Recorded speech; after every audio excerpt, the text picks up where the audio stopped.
ഇത് radio Janvani 90.8 megahertz മലയാളത്തിന്റെ മധുരതരംഗം.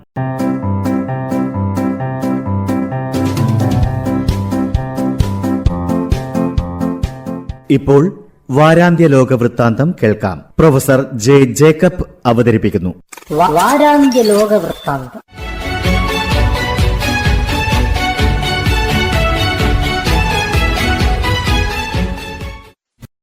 എല്ലാ മാന്യ ശ്രോതാക്കൾക്കും ലോകവൃത്താന്തത്തിലേക്ക് സ്വാഗതം.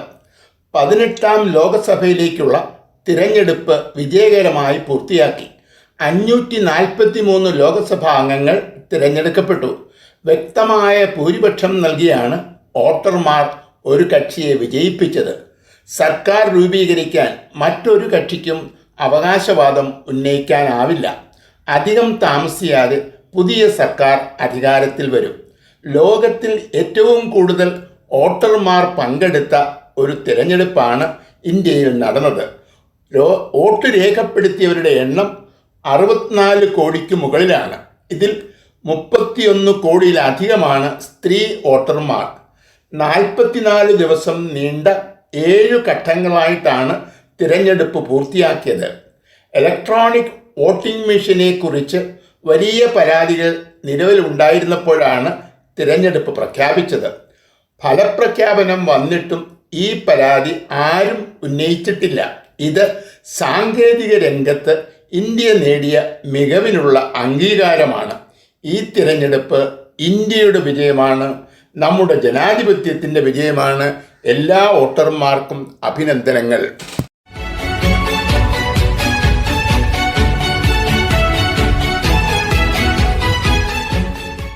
ഇസ്രായേൽ പാസ്പോർട്ടുമായി വരുന്ന സഞ്ചാരികൾക്ക് പ്രവേശനം നിഷേധിക്കാനാണ് മാലിദ്വീപിൻ്റെ തീരുമാനം. പാലസ്തീനോട് ഐക്യദാർഢ്യം പ്രഖ്യാപിക്കുന്നതിൻ്റെ ഭാഗമായിട്ടാണ് ഈ നടപടി. ഇസ്രായേലിലുള്ള മുഴുവൻ മാലിദ്വീപുകാരും ഉടൻ രാജ്യം വിട്ടുപോകാൻ ആവശ്യപ്പെട്ടുകൊണ്ടാണ് ഇസ്രായേൽ പ്രതികരിച്ചത്. തന്നെയുമല്ല, ബീച്ചുകൾ സന്ദർശിക്കാനാണെങ്കിൽ കേരളത്തിലേക്ക് പോകാനും നിർദ്ദേശിച്ചിട്ടുണ്ട്. ഇതോടൊപ്പം തന്നെ ഗോവ മുതൽ കേരളം വരെയുള്ള ബീച്ചുകളുടെ വിവരണങ്ങളും നൽകിയിട്ടുണ്ട്. അങ്ങനെ മാലിയുടെ ചെലവിൽ നമ്മുടെ ബീച്ചുകൾക്ക് ഒരു പരസ്യവും കിട്ടി. ഇന്ത്യൻ മഹാസമുദ്രത്തിലെ വളരെ ചെറിയ ഒരു ദ്വീപ് രാഷ്ട്രമാണ് മാലിദ്വീപ്. വിനോദസഞ്ചാരികളാണ് ഈ രാജ്യത്തിൻ്റെ സമ്പദ്ഘടനയെ താങ്ങി നിർത്തുന്നത്. തന്മൂലം വിനോദസഞ്ചാരം കുറഞ്ഞാൽ മാലിയുടെ വരുമാനം കുറയും. ഒരു മുസ്ലിം രാഷ്ട്രം എന്ന നിലയിലാണ് മാലി പാലസ്തീനോട് ഐക്യദാർഢ്യം പ്രഖ്യാപിച്ചത്. മതത്തിൻ്റെ പേരിലാണ് വിദേശ നയത്തിൽ ഈ മാറ്റം വരുത്തിയത്. ഇന്ത്യക്കും ഇസ്രായേലിനും എതിരായ നീക്കങ്ങൾ മാലിയെ സാമ്പത്തികമായി തകർക്കും എന്ന് ഇവർ തിരിച്ചറിയുന്നില്ല.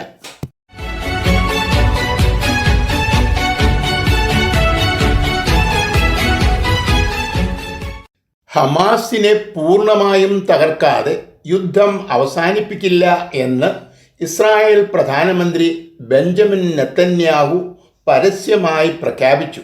ഇതിൻ്റെ തൊട്ടു പിന്നാലെയാണ് യുദ്ധം അവസാനിപ്പിക്കുന്നതിനുള്ള ഒരു പദ്ധതി അമേരിക്കൻ പ്രസിഡന്റ് ജോ ബൈഡൻ പ്രഖ്യാപിച്ചത്.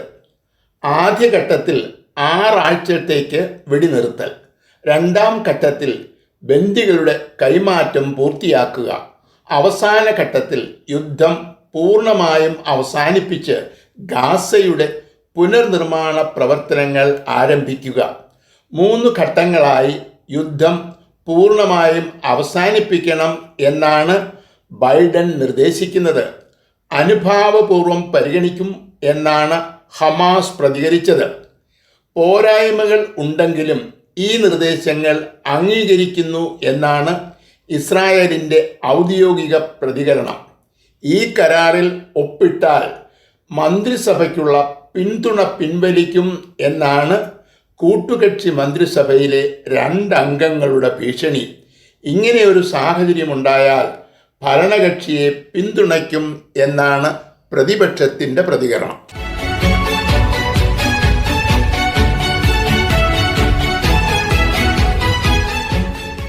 ചൈനയിലെ വളരെ പ്രസിദ്ധമായ ഒരു വിനോദസഞ്ചാര കേന്ദ്രമാണ് ഉൻതായി പർവ്വതനിരകൾ. അനുസ്യൂതം പ്രവഹിക്കുന്ന വെള്ളച്ചാട്ടമാണ് ഇവിടുത്തെ പ്രധാന ആകർഷണം. 314 മീറ്റർ ഉയരത്തിൽ നിന്നും താഴേക്ക് പതിക്കുന്ന വെള്ളച്ചാട്ടം വലിയ ഒരു ദൃശ്യവിരുന്നാണ്.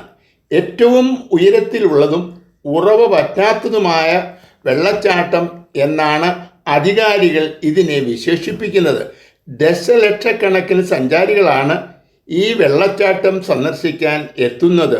ഒരു സഞ്ചാരി ഈ വെള്ളച്ചാട്ടത്തെക്കുറിച്ച് സമൂഹ മാധ്യമങ്ങളിൽ പങ്കുവച്ച കുറിപ്പ് വിവാദമായി. ഇത് പ്രകൃതിദത്തമായ വെള്ളച്ചാട്ടമല്ല എന്നാണ് വെളിപ്പെടുത്തൽ. പൈപ്പുകൾ വഴി മറ്റു സ്ഥലങ്ങളിൽ നിന്നും ജലമെത്തിച്ചാണ് ഇതിനെ ഉറവ പറ്റാത്ത വെള്ളച്ചാട്ടമായി നിലനിർത്തുന്നത്. ഇതിനു സ്ഥാപിച്ച പൈപ്പുകളുടെ ചിത്രവും ഇദ്ദേഹം സമൂഹ മാധ്യമങ്ങളിൽ പങ്കുവച്ചിട്ടുണ്ട്. 314 മീറ്റർ ഉയരം താണ്ടിയാണ് സഞ്ചാരികൾ മലയുടെ മുകളിൽ എത്തുന്നത്. നീരുറവ കാണാതെ മടങ്ങേണ്ടി വന്നാൽ സഞ്ചാരികൾക്ക് കടുത്ത നിരാശയുണ്ടാകും. ഇത് പരിഗണിച്ചാണ് പൈപ്പുകൾ സ്ഥാപിച്ചിരിക്കുന്നത്.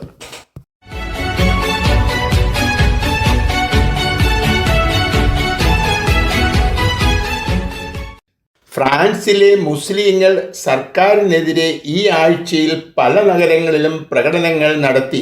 മുസ്ലിങ്ങൾ നടത്തുന്ന പ്രസിദ്ധമായ ആവേറോയി സ്കൂളുകൾക്ക് നൽകിയിരുന്ന സാമ്പത്തിക സഹായം സർക്കാർ വെട്ടിക്കുറച്ചതിനെതിരെയാണ് പ്രതിഷേധം. മതേതര വിദ്യാഭ്യാസം എന്നതാണ് സർക്കാർ നയം. ആവേറോയി സ്കൂളുകൾ ഇതിനെതിരായി പ്രവർത്തിച്ചു എന്നാണ് ആരോപണം.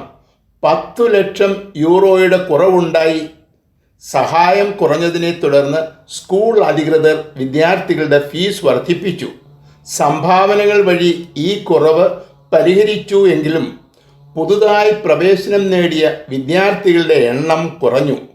ഏറ്റവും ഉയർന്ന അക്കാഡമിക് നിലവാരമുള്ളതാണ് ഫ്രാൻസിൽ മുസ്ലിങ്ങൾ നടത്തുന്ന ആവേറോയി സ്കൂളുകൾ. ഇസ്ലാമിൻ്റെ പേരിൽ നടത്തുന്ന തീവ്രവാദ പ്രവർത്തനങ്ങൾ നിയന്ത്രിക്കുന്നതിൻ്റെ ഭാഗമായിട്ടാണ് സർക്കാർ ഇപ്പോൾ നിയന്ത്രണം ഏർപ്പെടുത്തിയത്. എല്ലാ മതങ്ങളെയും ഉൾക്കൊള്ളാൻ തയ്യാറാണെന്നും എന്നാൽ രാജ്യം ഉയർത്തിപ്പിടിക്കുന്ന മൂല്യങ്ങളെ തകർക്കാൻ ഒരു മതത്തെയും അനുവദിക്കില്ല എന്നാണ് ഫ്രഞ്ച് പ്രസിഡന്റ് ഇമ്മാനുവൽ മാക്രോൺ പ്രതികരിച്ചത്.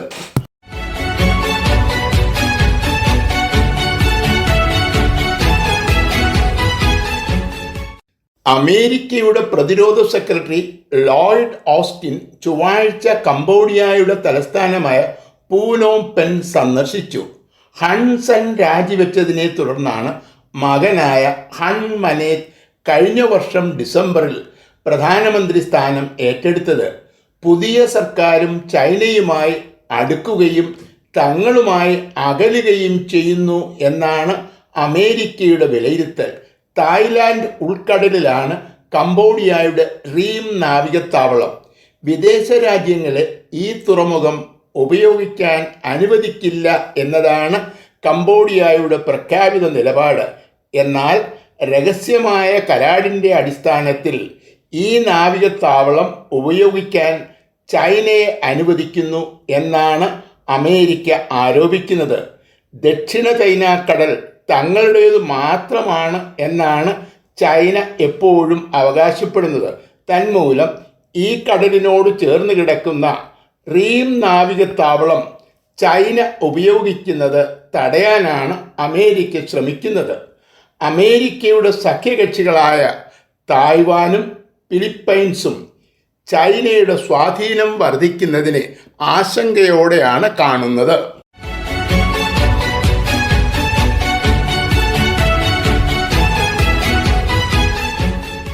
ഇസ്രായേൽ ഹമാസ് യുദ്ധം ഉടൻ അവസാനിക്കുമെന്ന പ്രതീക്ഷയിലാണ് ലോകം.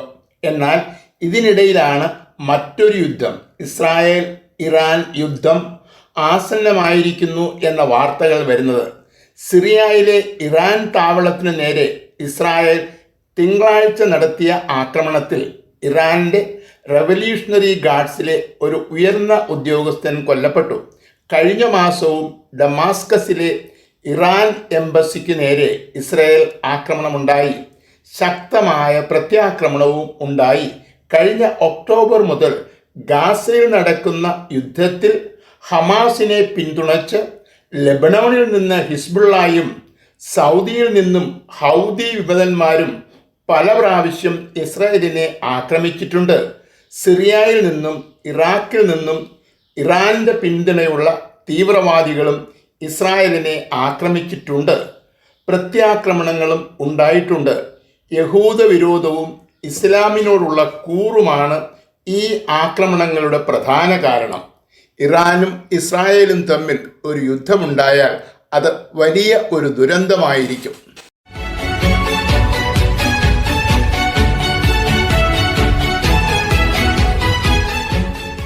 അമേരിക്കൻ പ്രസിഡന്റ് ജോ ബൈഡന്റെ മകനെതിരെയുള്ള കേസിന്റെ വിചാരണ ചൊവ്വാഴ്ച ആരംഭിച്ചു. ഒരു കൈത്തോങ്ങ് വാങ്ങാൻ 2018 നൽകിയ അപേക്ഷയിൽ വസ്തുതകൾ മറച്ചുവെച്ചു എന്നാണ് ആരോപണം. ഹാരി ബൈഡൻ നേരത്തെ ലഹരി മരുന്നുകളും മദ്യവും ഉപയോഗിച്ചിരുന്നു. എന്നാൽ അതൊക്കെ നിർത്തി നല്ല കുട്ടിയായിട്ടാണ് ഇപ്പോൾ ജീവിക്കുന്നത്. താൻ ലഹരിക്ക് അടിമയാണ് എന്ന വിവരം തോക്കിനുള്ള അപേക്ഷയിൽ രേഖപ്പെടുത്തിയില്ല. 11 ദിവസത്തിനു ശേഷം ഈ തോക്ക് ഉപേക്ഷിച്ചു.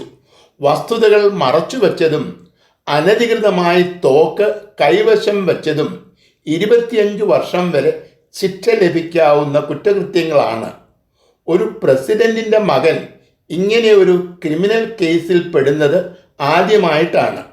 മകനെതിരെയുള്ള ക്രിമിനൽ കേസ് അച്ഛൻ്റെ തിരഞ്ഞെടുപ്പ് പ്രചരണങ്ങളെ ബാധിക്കുമെന്ന് തന്നെയാണ് പലരും വിലയിരുത്തുന്നത്.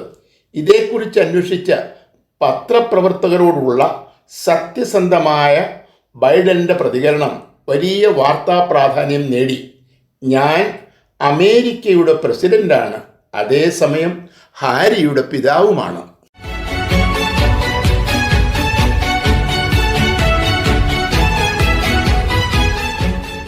ബുർക്കീന ഫാസോ പടിഞ്ഞാറൻ ആഫ്രിക്കയിലെ വളരെ ചെറിയ ഒരു രാജ്യമാണ്. 2022 പട്ടാള മേധാവി ഇബ്രാഹിം ട്രാരോ ഈ രാജ്യത്തിൻ്റെ ഭരണം പിടിച്ചെടുത്തത്. ജൂലൈ മാസത്തിൽ തിരഞ്ഞെടുപ്പ് നടത്തുമെന്നാണ് നേരത്തെ പ്രഖ്യാപിച്ചിരുന്നത്. എന്നാൽ 5 വർഷത്തേക്ക് തങ്ങളുടെ ഭരണം തുടരുമെന്ന് ഈ പട്ടാള മേധാവി ബുധനാഴ്ച പ്രഖ്യാപിച്ചു. തീവ്രവാദ പ്രവർത്തനങ്ങളിൽ ഇപ്പോൾ തന്നെ 1-ാം സ്ഥാനത്താണ് ഈ രാജ്യം. ലോകത്ത് തീവ്രവാദി പ്രവർത്തനങ്ങളിൽ കൊല്ലപ്പെടുന്ന 4 പേരിൽ ഒരാൾ ബുർക്കീന ഫാസോക്കാരനാണ്. ഈ നാട്ടിലെ തീവ്രവാദ പ്രവർത്തനങ്ങളെയും കൊലപാതകങ്ങളെയും ലോകരാഷ്ട്രങ്ങൾ അവഗണിക്കുന്നു എന്നാണ് മനുഷ്യാവകാശ സംഘടനകൾ ചൂണ്ടിക്കാട്ടുന്നത്. ബുധനാഴ്ച ഈ രാജ്യം സന്ദർശിച്ച റഷ്യൻ വിദേശകാര്യമന്ത്രി സൈനിക ഭരണകൂടത്തിന് എല്ലാവിധ പിന്തുണയും വാഗ്ദാനം ചെയ്തു. ആഫ്രിക്കയുടെ ധാതു ലവണങ്ങൾ കടത്തിക്കൊണ്ടുപോകാനുള്ള ഒരു ശ്രമമായിട്ടാണ് ഈ നീക്കത്തെ അമേരിക്ക കാണുന്നത്. യൂറോപ്യൻ മാതൃകയിൽ റഷ്യയും ഒരു കോളനിവൽക്കരണത്തിന് ഒരുങ്ങുകയാണ്.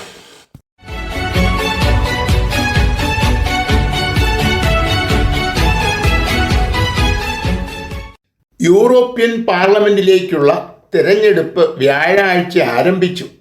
ഞായറാഴ്ചയോടെ തിരഞ്ഞെടുപ്പ് പൂർത്തിയാകും. യൂറോപ്പിലെ 27 രാജ്യങ്ങളിൽ നിന്നുള്ള വോട്ടർമാരാണ് ഈ തിരഞ്ഞെടുപ്പിൽ പങ്കെടുക്കുന്നത്. ആകെ 720 അംഗങ്ങളെയാണ് തിരഞ്ഞെടുക്കുന്നത്. ജനസംഖ്യ അനുസരിച്ചാണ് ഓരോ രാജ്യത്തിൻ്റെയും പ്രതിനിധികളെ നിശ്ചയിച്ചിരിക്കുന്നത്. ലോകത്തിലെ ഏറ്റവും വലിയ 2ാമത്തെ ജനാധിപത്യ പ്രക്രിയ എന്നാണ് ഈ തിരഞ്ഞെടുപ്പിനെ മാധ്യമങ്ങൾ വിശേഷിപ്പിക്കുന്നത്. 1-ാം സ്ഥാനം ഇന്ത്യക്കാണ്. ലേബർ ഗ്രീൻ പാർട്ടികൾ ഒരു ഭാഗത്തും മറുഭാഗത്ത് തീവ്ര വലതുപക്ഷ പാർട്ടികളുമാണ് ഈ തിരഞ്ഞെടുപ്പിൽ മാറ്റുരയ്ക്കുന്നത്. തിരഞ്ഞെടുപ്പിന് തലേ ദിവസം പ്രസിദ്ധീകരിച്ച എക്സിറ്റ് പോൾ ഗ്രീൻ ലേബർ സഖ്യത്തിന് വിജയം പ്രഖ്യാപിച്ചിരിക്കുകയാണ്. കുടിയേറ്റത്തെ പൊതുവിലും പ്രത്യേകിച്ച് മുസ്ലിം കുടിയേറ്റത്തെ എതിർക്കുകയും തീവ്ര ദേശീയതയെ പ്രോത്സാഹിപ്പിക്കുകയും ചെയ്യുന്നവരാണ് വലതുപക്ഷ പാർട്ടികൾ. എന്നാൽ ഒട്ടുമിക്ക രാജ്യങ്ങളിലും ഇവർക്ക് അനുയായികളുണ്ട്. ഈ തിരഞ്ഞെടുപ്പിൻ്റെ ഫലം യൂറോപ്പ് മാത്രമല്ല, ലോകം മുഴുവൻ ആകാംക്ഷയോടെ കാത്തിരിക്കുകയാണ്. വാരാന്ത്യ ലോക വൃത്താന്തം.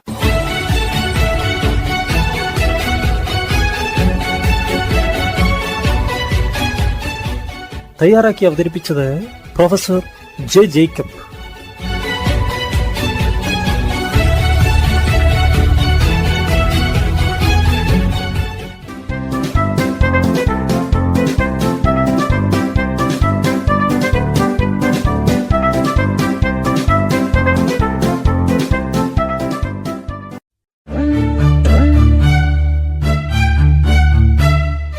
നിങ്ങൾ കേട്ടുകൊണ്ടിരിക്കുന്നത് ജൻവാണി 90.8 കമ്മ്യൂണിറ്റി FM. അറിയേണ്ടതും കേൾക്കേണ്ടതും മാത്രം.